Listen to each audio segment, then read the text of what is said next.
پیارے بچوں، آج میں آپ لوگوں کو سنانے والا ہوں ایک بہرے مینڈک کی کہانی۔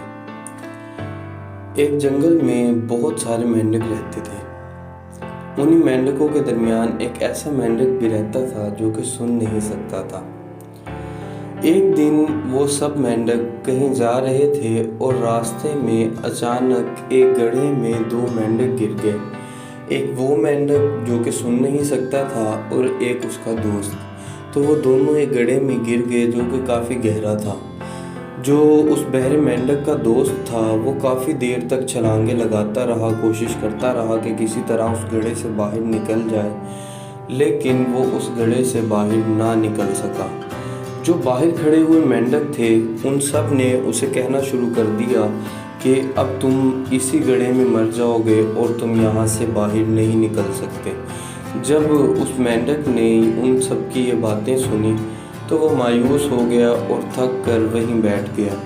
لیکن جو بہرا مینڈک تھا، کیونکہ وہ تو کچھ سن نہیں پا رہا تھا، تو اسے ایسا لگا کہ شاید جو باہر کھڑے ہوئے مینڈک ہیں وہ سب ان دونوں کی ہمت بڑھا رہے ہیں تاکہ وہ دونوں اس گڑھے سے باہر نکل سکیں۔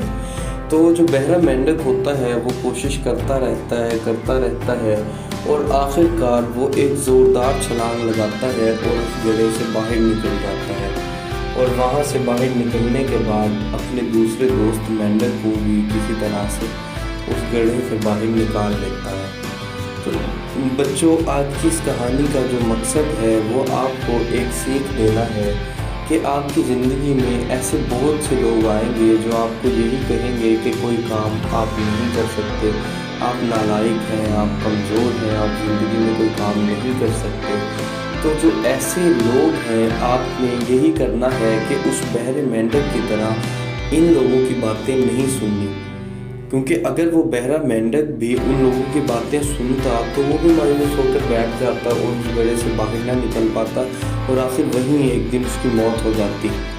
لیکن کیونکہ وہ ان کی باتیں نہیں سن سکا اور وہ یہ سمجھا کہ وہ تو اس کی ہمت بڑھا رہے ہیں، تو اس سے اس کے اندر اور ہمت پیدا ہوئی اور وہ اس گڑھے سے باہر نکل رہا۔ اسی طرح جب کوئی دوسرا شخص آپ کی زندگی میں آپ کو اس طرح کی باتیں کرے تو اس کی باتوں کو آپ نیگیٹو لینے کے بجائے، خود کو مایوس کرنے کے بجائے اس کو پازیٹیو لیں اور اسے وہ کام کر کے دکھائیں اور ثابت کریں کہ آپ کچھ بھی کر سکتے ہیں اور آپ سچ میں کچھ بھی کر سکتے ہیں۔ تو یہ تھا ہمارا آج کا سبق۔ امید کرتا ہوں کہ آپ یہ یاد رکھیں گے۔